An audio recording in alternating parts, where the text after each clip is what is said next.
तो दोस्तों, नया सप्ताह, नया माह और नई शुरुआत नए जोश के साथ हम इस वीक में फिर से एक नए जोश के साथ, जैसा पिछले हफ्ते मेहनत किया था, इस वीक भी मेहनत करेंगे और इस वीक को भी प्रोडक्टिव बनाएंगे। आई होप कि आपने कल संडे को बहुत अच्छे से यूटिलाइज़ किया होगा।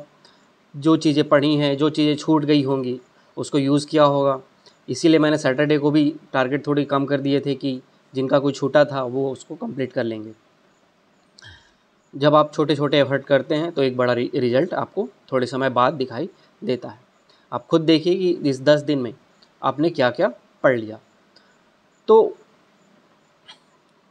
इसमें अब आज आपको छत्तीसगढ़ की ज्योग्राफी आपने पढ़ा। हम लोग इस वीक में अफवाह तंत्र तक छत्तीसगढ़ की ज्योग्राफी पढ़े, जो प्रीलिम्स में भी इम्पॉर्टेंट है एज वेल एज मेंस में भी कुछ पोर्शन उसका इम्पॉर्टेंट है। प्रीलिम्स के लिए ऑब्जेक्टिव बनाना इंपॉर्टेंट होता है। आपने थ्योरी पढ़ा, थ्योरी पढ़ने के बाद आपका ऑब्जेक्टिव बनना चाहिए ताकि चीज़ें आपको याद हो जाएं। चीज़ें याद पढ़ने से नहीं होती है, चीज़ें याद आंसर लिखने से, ऑब्जेक्टिव बनाने से, इस तरीके से याद होती है। तो आपके पास जो भी ऑब्जेक्टिव बुक था उसे मैंने बोला था कि संडे को आपको उसको ऑब्जेक्टिव बनाना है। जिन्होंने नहीं बनाया है छत्तीसगढ़ के ज्योग्राफी के ऑब्जेक्टिव, समय देख के कभी भी आप जो भी बुक आपके पास हो, एचआर की हो या फिर प्रतियोगिता सारांश की हो, उसको निकालिए और ऑब्जेक्टिव क्वेश्चन सॉल्व करने की कोशिश करिए। ऑब्जेक्टिव क्वेश्चन सॉल्व करेंगे, उसके बाद आज आपको मेंस के लिए कुछ छत्तीसगढ़ के ज्योग्राफी से क्वेश्चन मैं आपको दूंगा, उसको आप लिखिए और प्रयास करिए आज ही लिखिए और आज ही 6 बजे तक आपको उसको सबमिट करना होगा। ये आप टारगेट लेके चलिए और जो हैं 6 बजे तक आप मेरे को कॉपी लेके आइए और हम लोग आज ही उसकी रिमार्क करते हैं। इसके बाद इंग्लिश के जो रूल्स हैं, 50 रूल तक हम लोग पिछले सप्ताह किए थे। इस वीक हम लोग उसको 80 रूल तक लेके जाएंगे। तो आप ये समझना कि इस वीक 80 रूल करना है और हम लोग इसमें आज 5 रूल ऐड करते हैं।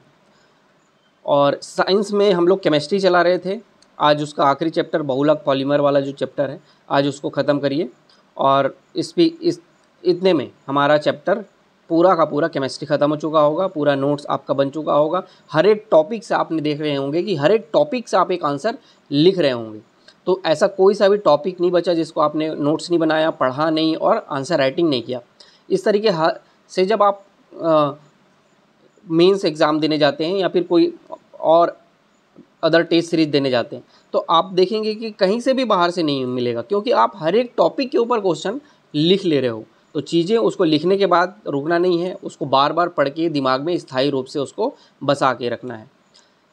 तो ये आपका साइंस होगा। केमिस्ट्री इस वीक करेंगे, इस वीक ये आज ख़त्म, और फिजिक्स को भी इस वीक हम लोग ख़त्म करने की कोशिश करेंगे। इस वीक हमारा फिजिक्स भी ख़त्म हो जाएगा और केमिस्ट्री भी ख़त्म हो जाएगा। तो इस तरीके से हम लोगों ने साइंस के कुछ पोर्शन कवर कर लिए होंगे। हम लोग हिंदी में तत्सम तद्भव ख़त्म किया, विलोम शब्द ख़त्म किया और अनेक शब्दों के लिए एक शब्द अभी चला रहे हैं। तत्सम तद्भव अभी रिसेंटली ख़त्म किया है। आज फिर 3 पेज शुरू से हम लोग एक बार रिवीजन मोड 1 स्टार्ट किए हैं आज से। तो तत्सम तद्भव के शुरू के 3 पेज आप पढ़ेंगे। आज 3 पेज पढ़ेंगे, कल हम लोग 3 पेज पढ़ेंगे। इस तरीके से एक बार और तत्सम तद्भव ख़त्म कर लेते हैं। तो आज आप तत्सम तद्भव के 3 पेज पढ़ेंगे और अनेक शब्दों के लिए एक शब्द के लिए क्वेश्चन लिखो। पहला लिखना कि जो बात छुपाई जाए, जो कठिनता से और देर में पचे,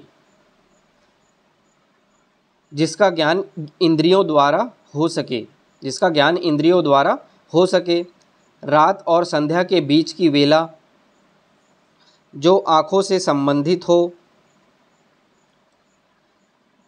चिरकाल तक जीवित रहने वाला,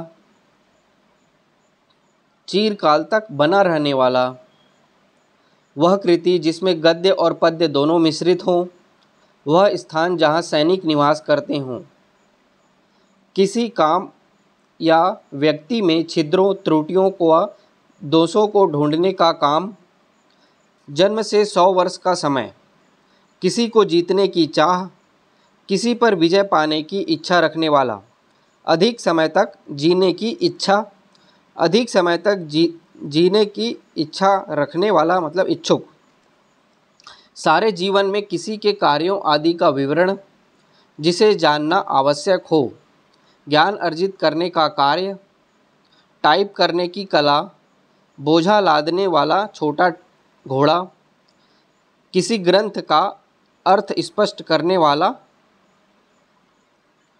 होंठ के नीचे का भाग जो किनारे से सटा हुआ हो, जो चोरी छिपे माल ले जाता हो, तैर कर पार करने की इच्छा, तीन नदियों का संगम, वह स्थान जो दोनों भ्रिकुटियों के बीच में होता है, वह स्थान जो दोनों भ्रिकुटियों के मध्य होता है।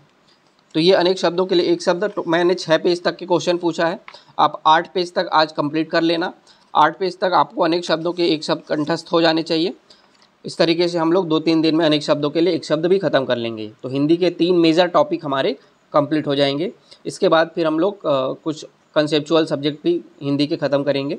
तो हम लोग हिंदी, आप ये टारगेट रखना कि आपको हिंदी बहुत अच्छे से याद हो जाए, साइंस बहुत अच्छे से याद हो जाए, इंग्लिश जो लोगों को डराता है वो हो जाए, मैथ्स हम लोग कर ही रहे हैं। तो ये सारी चीज़ें बहुत अच्छे से आपको काम आएगा। कुछ लोग क्वेश्चन पूछ रहे थे मेरे को पर्सनली बहुत ज़्यादा कि सर व्यापम के भी एग्ज़ाम आएंगे तो उसकी तैयारी हम लोग करना चाह रहे हैं, तो आपके साथ करेंगे तो हमारा वो छूट जाएगा, एटलीस्ट एक जॉब सिक्योर कर लेते हैं।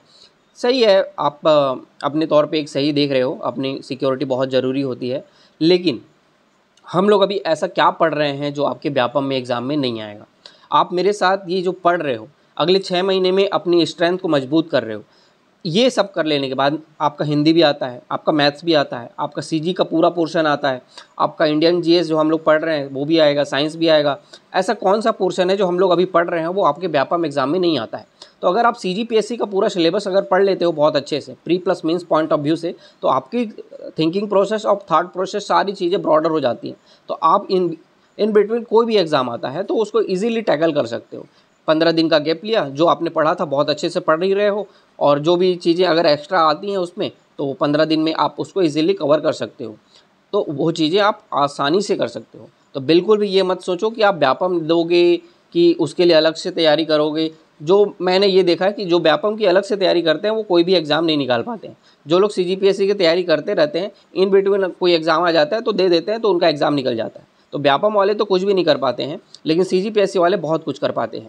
तो आप सीजीपीएससी की तैयारी कर रहे हैं डेडिकेटेडली, बहुत ही स्ट्रिक्ट लूप में अपने आप को मजबूत करने की कोशिश करिए। और बिल्कुल भी ये मत सोचिए कि व्यापम की आएगी तो ये करेंगे वो करेंगे। आप जो चल रहे हैं बहुत ही सही दिशा में चल रहे हैं, और एक गुरु का काम ही होता है कि अपने स्टूडेंट को सही दिशा दिखाना।